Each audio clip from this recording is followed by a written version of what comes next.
Sharks. They fascinate and terrify us. Lurking beneath the ocean's surface, these ancient predators command a realm where we are hopelessly outmatched. Their razor-sharp teeth and lightning-fast strikes can turn a peaceful swim into a nightmare. Shark attacks are rare, yet their impact is primal, a chilling reminder that the ocean holds mysteries and dangers beyond our control. Witness true stories of survival and loss, where ordinary people faced the ultimate test in the jaws of the deep. The sun beat down on the turquoise waters of False Bay, a coastal inlet on the southern tip of South Africa. It was July 2002, the heart of the region's infamous shark season. Sarah Blackwood, a driven young marine biologist, bobbed in the swells beside a small research vessel. Her husband, Ethan, checked a dive tank at her side, his tanned face etched with a familiar mix of focus and excitement. This stretch of coastline was a haven for great white sharks, drawn by a vast colony of Cape Fur seals. Fascinating and fearsome, these predators were the reason Sarah and Ethan had dedicated their lives to marine research. The Blackwoods were determined to understand these animals better, even as the dangers became a visceral, ever-present reality. Today wasn't a typical research dive. A film crew lingered on the vessel, eager to capture footage for a documentary on Sarah's work. She felt unease at the cameras, echoing the pressure to deliver something visually compelling. But the sharks, those unpredictable creatures, were the ultimate stars of this show. Ethan couldn't suppress his grin as he checked the tank, the satisfaction evident in his eyes despite the muffled quality of his voice, the regulator masking his words. Flashing her an okay signal, they descended beneath the waves together. The water was surprisingly murky, and the visibility was poor. A shiver ran down Sarah's spine. The thrill of her work mingled with a primal wariness. She knew these waters weren't just a research site, they were a hunting ground. They followed the ragged edge of a kelp forest, a favored ambush spot for great whites. Sarah scanned the gloom, her senses straining to pick up any flicker of movement. The documentary focused on the controversial use of chum in research, a messy mix of fish parts used to attract sharks. That tactic wasn't on the agenda today, but she still felt the invisible presence of the apex predators drawn to this place. Ethan pointed excitedly at a school of moonfish, shimmering like giant coins. Sarah filmed them, part of her mind still on edge. Every swirling patch of seaweed and shadow had the potential for a different encounter. It was the nature of this job, the calculated risk that came with observing sharks in their wild domain. Suddenly, a surge of adrenaline shot through her. A massive gray shape resolved itself from the watery haze. Ethan stiffened beside her, but the great white veered off, disappearing as quickly as it had come. Sarah let out a breath, a mix of relief and disappointment. Even in that brief glimpse, the shark's power was beautiful and utterly terrifying. The feeling of unease gnawed at Sarah. The documentary crew hoped for another encounter, a dramatic rush of the great predator that would make for riveting film. Sarah understood the appeal, but her instincts as a scientist screamed caution. Something didn't feel right. She and Ethan decided to ascend, a slow and controlled return to the surface. Just as they began, it came again. Not a fleeting glimpse this time, but the full power of the hunter unleashed. A torpedo of muscle and teeth shot from below, knocking Ethan aside. Before Sarah could react, the shark closed its massive jaws around her leg. Pain exploded like fire. The world became a blur of blood and churning water. Panic threatened to consume her. "Don't fight it, don't thrash," a corner of her trained mind yelled. With disorienting clarity, she remembered the case studies. Sharks often released their victims after an initial strike, mistaking them for less desirable prey. Through a haze of pain, Sarah went limp, her body a rag doll in the shark's grasp. Her lungs screamed for air, but she held her breath. The shark thrashed, its teeth tearing into her flesh, ripping her dive suit open. In those horrific seconds, Sarah wondered if this was how it would end, a grotesque sacrifice to her fascination with the deep. The pressure lessened, and she glimpsed the massive form of the shark retreating into the murk. She was still alive. A strangled cry escaped her lips, half gasp, half sob. Then instinct took over. Sarah kicked desperately for the surface. The water around her turned crimson. She could feel the blood loss weakening her, a cold creeping into her limbs. Ethan was beside her now, eyes wide with horror and desperate resolve. Together, they fought their way upward, each second a struggle against the drag of Sarah's wounds. The world narrowed to the burning agony in her leg and the desperate need to reach air just to survive. Two hands grabbed her and hauled her over the boat's gunwale. The rough deck was a painful haven compared to the bloody waters below. Ethan was at her side instantly, his hands frantically trying to stem the blood flow. She heard the rumble of the boat's engine and felt it lurch into motion. Faces swam above her, some familiar from their crew, some from the film team suddenly cast in the roles of rescuers. Pain threatened to swallow her, but she fought it with every ragged breath. Amidst the turmoil, the steady and reassuring presence of Ethan anchored Sarah's attention. Simultaneously, a makeshift tourniquet was tightened fiercely against her thigh. The journey back to shore seemed to last hours, an agonizing cycle of drifting in and out of consciousness. With each wave that rocked the boat, fiery jolts shot through her mangled leg. Faces blurred above her, the voices quieted as if underwater. Through the haze, the desperate calls of the paramedics pierced through. They were close, they were her lifeline. Something shifted then, a spark of clarity piercing the fog of pain. It wasn't resentment towards the shark, not a flash of primal anger. Instead, a profound realization hit her, the need for understanding. These creatures were forces of nature, guided by instinct, not malice.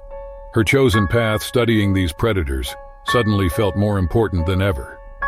Then, as they bumped against the dock and rough hands unloaded her onto dry land, as the urgent shouts of paramedics surrounded her, the blissful wave of painkillers finally washed over her. Her struggle to stay conscious faded, but that clear thought clung to her mind. Understanding these sharks wasn't just research, it was vital. The sun blazed down on the beaches of Crescent Cove, a hidden stretch of coastline along Australia's rugged southern shore. It was November 2005, the dawn of summer, and the water was alive with the season's energy. Tom Walker, a seasoned surfer with sun-bleached hair and a mischievous grin, scanned the lineup of churning waves. His weathered hands gripped the rails of his board, the salt-crusted fiberglass familiar beneath his calloused fingers. Crescent Cove was his sanctuary, where the worries of his life running a small surf shop could dissolve in the rush of a good ride.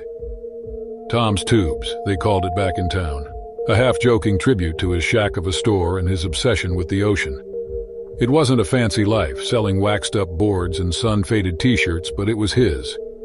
Every penny saved, every spare hour was dedicated to chasing that elusive feeling of riding the perfect wave. The conditions were ideal today. A clean swell rolling in, the water glassy and inviting. His friends were out there too, their laughter echoing off the weathered cliffs that sheltered the cove. There was Pete, his best mate since they were grommets, constantly pushing him to take it one step further. Sina, Pete's girlfriend, steadily paddled a force of calm amidst the chaos. And then a few of the local crew, familiar faces who shared that deep connection to the sea. Bull sharks were a known presence in these waters. Drawn to river mouths and murky estuaries, they were notorious for their aggression and unpredictable nature. Tom wasn't naive, he respected the risks that came with his passion. Every time he paddled out, the knowledge of those powerful predators lurked in the back of his mind, a low hum of caution under the exhilaration. Out beyond the breakers, he found his rhythm. He dropped into a wave, carving a smooth line, feeling the ocean's surge propelling him. The rush was pure, a primal joy that washed away any lingering thoughts of sharks or the day-to-day grind back on shore. Life got messy on land bills, breakups, the slow grind of routine. But out here it was simple. Him, the board, and the power of the wave. He paddled further out, seeking the next extensive set. Conversation dwindled between him and his friends, replaced by the hypnotic lull of the sea. This sense of peace made him lower his guard for a crucial moment. A shadow flickered beneath his board. It was a fleeting glimpse, a ripple in the otherwise clear water. His heart pounded in his chest, a drumbeat drowning out the crash of the waves. There it was again, the shadow, larger now, rising from the murky depths below. He knew with sickening certainty that it wasn't a school of fish this time. The bull shark erupted from the water with horrifying speed. Its blunt snout smashed into his board, throwing him into the air. Tom's scream was lost in the ocean's roar as he hit the water, his body tumbling in the creature's wake. The shark circled, its dark eyes cold and unreadable.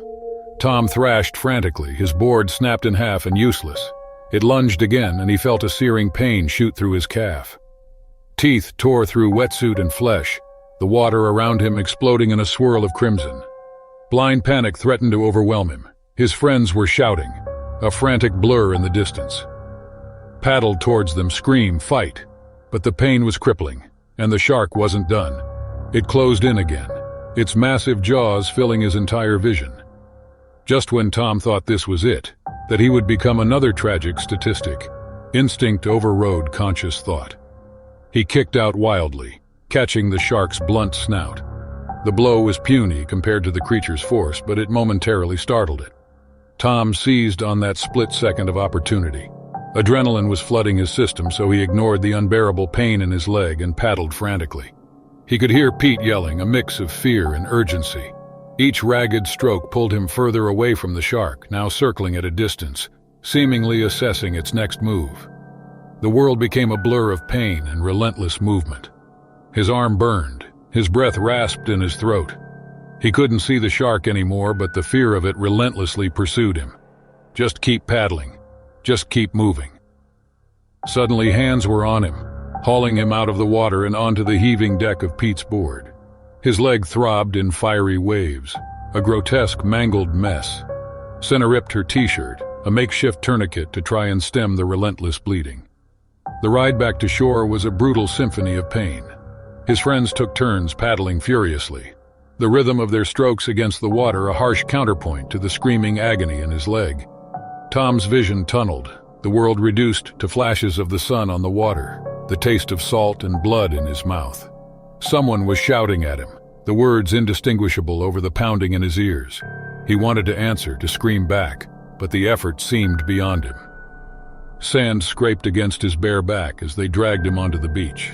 The world tilted sickeningly, the blue sky, the anxious faces hovering above him, all of it swimming and blurring.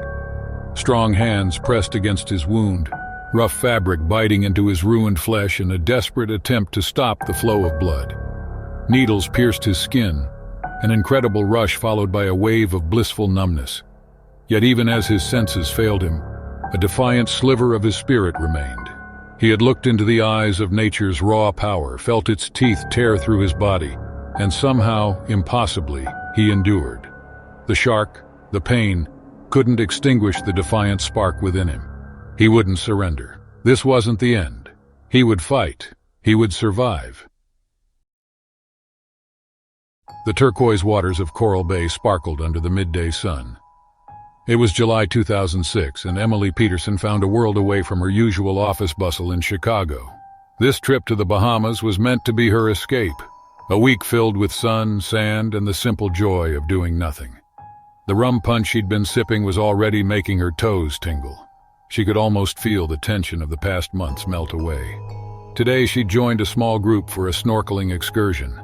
The reef was a vibrant riot of color, teeming with life. Emily felt a giddy sense of freedom. Her usual anxieties washed away in the warm, crystal-clear waters. She drifted lazily above brain corals and darting rainbow-hued fish, completely losing herself in the underwater spectacle. Tiger sharks were one of the drawcards of Coral Bay. With their blunt heads and distinctive striped markings, they were known for being both aggressive and curious. Their presence gave the reef an edgy thrill, a reminder of nature's untamed power. Emily had only seen them from a distance in the past, sleek shadows moving beneath the dive boat. Today, though, the guide promised they'd get a closer look. After their snorkeling, the group lounged on the upper deck of their boat, basking in the sun. Emily leaned against the railing, watching the coastline fade until only a thin strip of green marked the distant island. Once exhilarating, the vastness of the open sea now felt a little unsettling. The conversation turned to the tiger sharks, the group sharing a mix of awe and nervous excitement. Suddenly, the engine sputtered and died, and the boat halted. The laughter faded as the crew scrambled, brows furrowing with concern as they swore at the uncooperative machinery. Emily felt a prickle of unease, a flutter of nerves in her stomach. She reassured herself. They had satellite phones, flares, everything they'd need to be safe until help arrived. Still, the endless stretch of blue water suddenly seemed far less inviting. Emily stood at the railing as the crew tinkered and stared into the blue depths. Perhaps naively, she hoped to glimpse one of the tiger sharks, some reassurance that the delay would be worth it in the end. The water was eerily still. Then, a ripple broke the surface a few yards away, followed by another. Adrenaline spiked through her. A fin sliced through the water, smooth and unmistakable. Her heart pounded in her chest. It was enormous, more significant than any shark she had ever seen, even the distant blurs from the boat's safety. The shark circled the boat, its fin cutting an ominous path through the water. Emily stared, her mind unable to register the danger, transfixed by the sheer power of the creature. This wasn't a fleeting glimpse, but the full force of an apex predator assessing its options. Then, the shark lunged. Emily barely had time to scream before the water beside her exploded in a surge of foam and teeth. The shark's jaws caught her arm, the immense force dragging her towards the railing. She kicked and thrashed, desperate to free herself, but it was futile. The pain seared through her, white-hot and blinding. The world lurched violently as the boat tilted under her weight. Someone was shouting her name, a distant echo against the roaring in her ears. Emily felt herself slipping, and she felt the rough wood of the railing scrape against her skin. She managed to wrench her arm free with one final surge of strength. She hit the water with a gasping cry. The shock of icy water was almost as unbearable as the burning agony in her arm. The shark was mere feet away, its eyes fixed on her. Pure instinct propelled her forward. She flailed wildly, kicking and splashing, desperate to distance herself from those monstrous jaws. The boat was still rocking dangerously. Screams pierced the air, a chaotic mix of terror and frantic yells. Someone threw a life buoy towards her, but it landed agonizingly too far away. She was on her own. The shark circled back. Emily saw the flash of its teeth as it lunged again. She felt a searing pain in her leg, then the terrifying sensation of being pulled underwater. Bubbles escaped her lips as she fought for air, her lungs screaming in protest. But the shark was too strong. Her vision blurred, her struggles growing weaker. Just as darkness threatened to consume her, something shifted. The pressure on her leg eased. Through the churning water, she glimpsed the shark retreating. She kicked for the surface, gasping desperately. Strong hands latched onto her, hauling her up. She was dragged across the rocking deck and then shoved roughly inside the cramped cabin. The door slammed shut, and Emily found herself in trembling darkness. The only sound of her ragged sobs and the distant cries of the others who had seen what happened, who knew how close she had come to death. Inside, she huddled with two other girls, all sobbing in terrified silence. They pressed themselves against the far wall, as far from the windows as they could manage. Emily clamped her hands over her ears, desperate to block out the horrific sounds, the shouts, the splashing, and the chilling guttural snaps as the shark continued its gruesome feast. Time became a meaningless blur. Each wave that rocked the boat sent a fresh jolt of terror through her. She wanted to vomit, to scream, to disappear. Somehow the hours passed. The screams outside faded, replaced by the lonely sound of lapping water and the harsh cries of seagulls. The sun dipped below the horizon, casting an ominous glow through the cabin window. Finally, she heard the distinctive chop of helicopter blades. A flare arched into the twilight sky, and relief washed over her. She wasn't alone anymore. There was hope. Yet as they were lifted from the blood-stained deck of the boat and up into the safety of the helicopter, Emily knew one thing with absolute certainty. She'd carry the memory of those screams and the raw brutality of nature with her for the rest of her life. The open water off the coast of West Palm, Florida, teemed with life under a blistering August sun. It was 2009, and Jack Dawson had been a fisherman all his life. These waters, the churn of the Gulf Stream, were his backyard. He knew its moods, dangers, and the thrill of hauling in a trophy catch. Today, Jack wasn't on his usual charter boat with eager tourists. He was further out, alone on his prized possession, a 20-foot skiff, weathered but reliable. He'd taken the day to himself, craving the solitude and the fight of something bigger than the usual game fish. Hammerheads lurked out here, sleek predators with their strange, distinctive heads. Jack felt a tingle of excitement and a deep, primal respect for these creatures. Hammerhead sharks were drawn to this coastline, finding ample prey in the nutrient-rich waters of the Gulf Stream. Aggressive and built for pursuit, they weren't the largest of sharks, but they were fearless hunters. Jack had seen them up close plenty of times. their odd silhouettes unmistakable beneath his boat. But hooking one? That was a different challenge entirely. His weather-beaten skin crinkled in a grin as he felt the first solid tug on his line. This was no snapper or grouper. The line sizzled through the water, cutting an arc that sent spray shimmering in the sunlight. Jack braced his legs, his whole body focusing on the battle of wills that played out beneath the surface. He reeled in slowly, gaining ground inch by inch. Years of experience had taught him the dangers of rushing things. This was a powerful fish, whatever it was, and the fight could instantly turn. As it drew closer, Jack's grin widened. The unmistakable shape of a hammerhead shark broke the surface, thrashing wildly against the line. It was smaller than he'd hoped, maybe 8 feet long, but its fight was ferocious. Adrenaline coursed through Jack, banishing any lingering lethargy from the morning heat. He'd been a commercial fisherman for most of his life, hauling in nets and wrangling heavy fish. It was a tough job, the romance worn thin by endless hours and unpredictable income. Moments like this, though, pure, unadulterated joy. He had the shark close to the boat now. One last surge, and he might be able to get a good look, maybe even manage a quick photo before the release. Jack leaned over the side, extending his reach, and then disaster struck. The shark thrashed violently as Jack leaned over the edge of the boat. Its momentum carried it upwards in a flash of silvery muscle. Jack yelled. A startled sound cut off as the shark's hammer-like head slammed into his chest. He was knocked backward, his ribs cracking under the force of the impact. The world tilted sickeningly. Jack's hand slipped from the line and he tumbled overboard, plunging into the churning water. The sudden shock of cold water was almost as brutal as the pain flaring in his chest. He gasped, choking on a mouthful of salt water. The shark circled back, a dark shape against the bright shimmer of the ocean. Disoriented and struggling to stay afloat, Jack was terrifyingly exposed. He flailed his arms, yelling more in panic than any hope of scaring off the shark. Blood swirled in the water, a murky trail from his injured side. He knew what that meant. The shark wouldn't hold back now. His shouts turned into ragged sobs as he twisted in the water, desperate to see the next attack coming. The hammerhead surged at him again. It was astonishingly fast, a torpedo of muscle and teeth. Jack managed to kick out at the last second, feeling the scrape of rough skin against his leg. But the shark twisted, avoiding his desperate defense. Its jaws clamped down on his arm, searing pain radiating up from his bicep. In a blur of terror, Jack thrashed and punched at the creature. Blind instinct overrode any sense of strategy. He felt teeth tear through flesh. There was a sickening wrench, and then he stared at the ragged stump where his left hand used to be. Shock and pain warred within him, rendering him momentarily numb. The shark retreated, satisfied, then circled again. It was toying with him now, the hunter savoring its broken prey.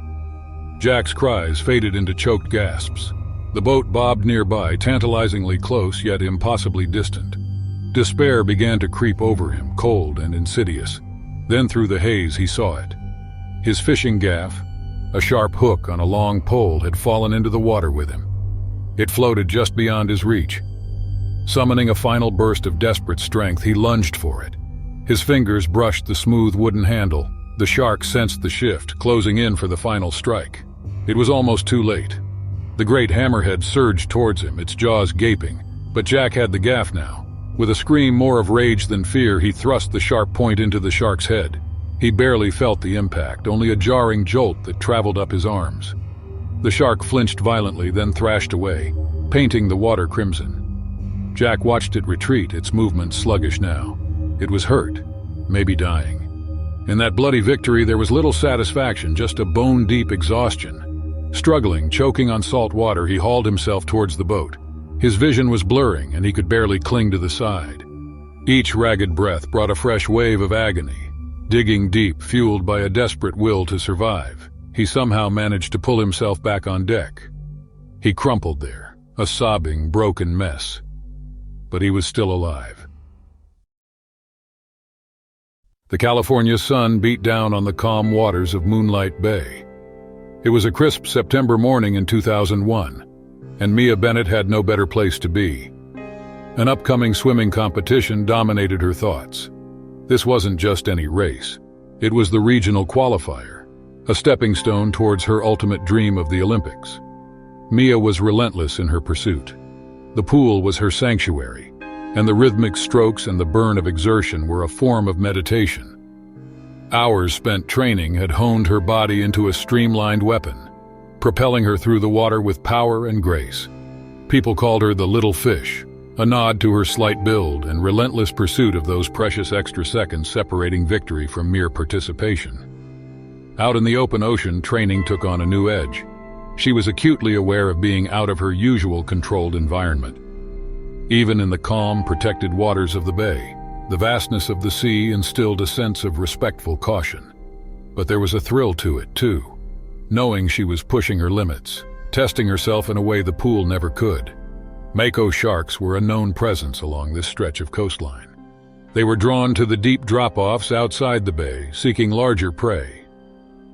Mia had seen them occasionally, ghostly flashes in the blue depths.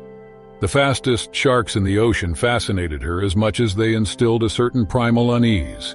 Today, her coach followed alongside in a small boat, ready to intervene if necessary. It was reassuring, but a small part of Mia resented the intrusion, craving the solitude of this open water swim. Today's session was about endurance, not speed. Mia settled into a steady rhythm, syncing her breath with the movement of her body. She'd swum far further out than usual, the distant shore just a thin line on the horizon. The silence was profound, broken only by the soft slap of her arms against the water and the rhythmic whoosh of her breath. Out of the corner of her eye, she noticed a flicker of movement in the depths. Her pulse quickened. It's probably just a dolphin, a common sight out here. But the shape moved again, large and purposeful. A shard of unease pricked at her, but Mia pushed it down. Shadows wouldn't spook her. She was safe. Her coach was nearby, and focusing on fear was a surefire way to lose your rhythm. Determined, she swam on. The flicker under the surface grew larger. Mia forced herself to keep swimming, willing it to be a trick of the light, some harmless sea creature. But deep down, the dread was gnawing at her. This shape was too fast, too determined in its approach. Then it surged from the depths with terrifying speed. The Mako shark hit her from below, a brutal explosion of pain and force. Her scream was cut off as the water choked her. She thrashed, but the shark had a firm grip on her leg, its teeth tearing into flesh and muscle. The world turned red as her blood mingled with the seawater. Blind panic threatened to consume her. The shark was immense, its blunt head and dark eyes chillingly focused. Mia couldn't break free. Each thrash of the shark's body pulled her further beneath the surface, darkness closing in around her. She kicked wildly with her remaining leg, her lungs screaming for air. A primal instinct took over as she clawed desperately at the shark's rough skin. Her fingers found an eye, and she gouged it with all her might. The shark flinched, its grip momentarily loosening. It was enough. Mia lunged toward the surface, gasping raggedly as her head broke free of the water. She caught a glimpse of her coach, his face a mask of horror, before the shark dragged her under again. The world became a dizzying swirl of pain and choking salt water. She was fading, the relentless assault finally overwhelming her strength. Then, through the haze, she heard the roar of the boat's engine. The shark, distracted, released its grip. Mia kicked upwards, a final surge toward the blessed light above. Hands grasped her, hauling her unceremoniously into the boat. Pain washed over her in tidal waves as rough cloth was pressed against her mangled leg. Someone was yelling, her coach shouting instructions. The world dimmed around the edges, and Mia surrendered to the comforting oblivion of unconsciousness. When awareness returned, it was in the sterile surroundings of a hospital room. The smell of antiseptic hung heavy in the air, a sharp counterpoint to the throbbing pain in her mangled leg. Her swimming career was over before it had truly begun. Grief hit her hard, a relentless tide of despair threatening to crush her spirit. But within the darkness, a flicker of defiance began to grow. She had survived, a brutal reminder of the ocean's power, yes, but also a testament to her own will to live. The recovery was long and agonizing, surgeries, grueling rehabilitation, learning how to navigate life with a prosthetic. There were moments when she wanted to give up, to retreat into bitterness and resentment. But the image of that vast blue expanse, of the struggle in its depths, gave her an unexpected focus. She would not let this define her. Instead, she turned her attention to ocean conservation and advocated for shark protection and awareness. Her story became one of resilience. The pool had been her first arena, but her true impact would be felt far beyond its chlorinated boundaries. The crystal-clear waters of the Grand Cayman shimmered under the midday sun. It was July 2007, and for Ethan Moore, this was paradise. An avid adventurer, he'd always been drawn to the thrill of the unknown. Scuba diving, with its promise of hidden worlds beneath the waves, became his latest obsession. This was more than a vacation. It was an initiation. Ethan had recently completed his open water certification, and the lure of the Cayman's famous dive sites was irresistible. He was here with a small tour group led by a seasoned local guide named Kai. Their itinerary promised shipwrecks, vibrant coral reefs, and an exhilarating array of marine life. One particular dive had captured Ethan's imagination, the labyrinthine tunnels of Eden's Grotto.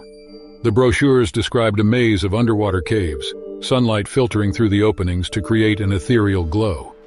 The area was teeming with life, including Caribbean reef sharks' sleek, curious presence. A shiver of excitement raced down his spine. He craved this challenge, a chance to test his fledgling skills in a truly unique environment. Reef sharks were apex predators in this ecosystem, yet they are known to be generally cautious around divers. Their presence added a thrilling dimension to the dive, but Ethan knew of the inherent risks of entering their domain. As they prepared to descend into the depths this morning, his excitement was tinged with a healthy dose of respect. The dive began smoothly enough. The cave was even more breathtaking than Ethan had imagined. Shafts of sunlight pierced the water, illuminating vibrant sponges and darting schools of fish. He felt the pressure increase in his ears as he swam deeper, the muffled rhythm of his breathing a comforting constant. Kai led the group through the maze of tunnels, pointing out hidden creatures along the way. Then Ethan saw them, 3 reef sharks materializing from the shadowy depths. They circled the group, their movements sinuous and unnervingly graceful. Though not overly large, their presence carried a sense of predatory power that sent a jolt of unease through him. He exchanged nervous glances with a woman in their group. Kai gestured to stay calm. Passive behavior was crucial in these encounters. Ethan tried to quell his racing heart and focus on his breathing. The sharks continued to circle, their curiosity escalating. Ethan felt the tension in the group escalates as well.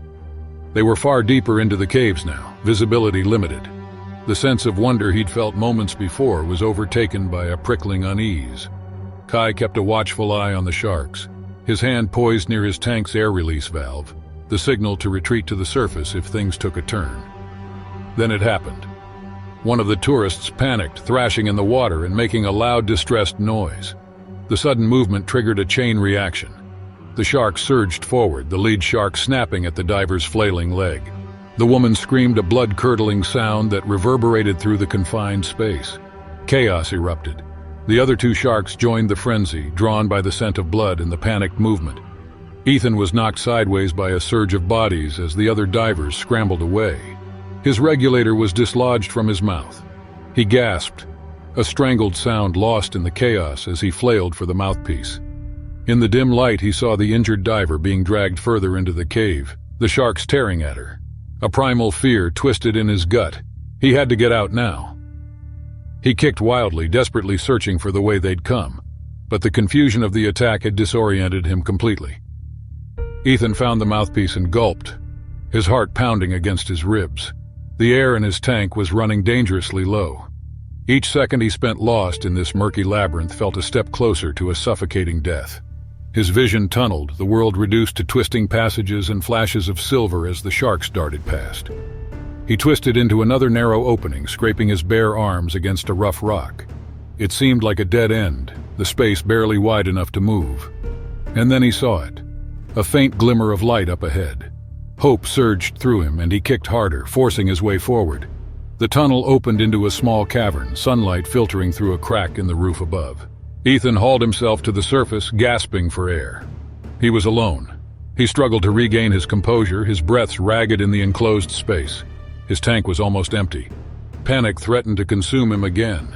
Even if he'd momentarily escaped the sharks, he was still trapped inside the cave with no air left. He forced down the despair, his survivor instinct reasserting itself. He had to keep moving, had to find another way out. He dove back under the water, the exertion and dwindling oxygen playing havoc on his senses. Black spots danced on the edges of his vision.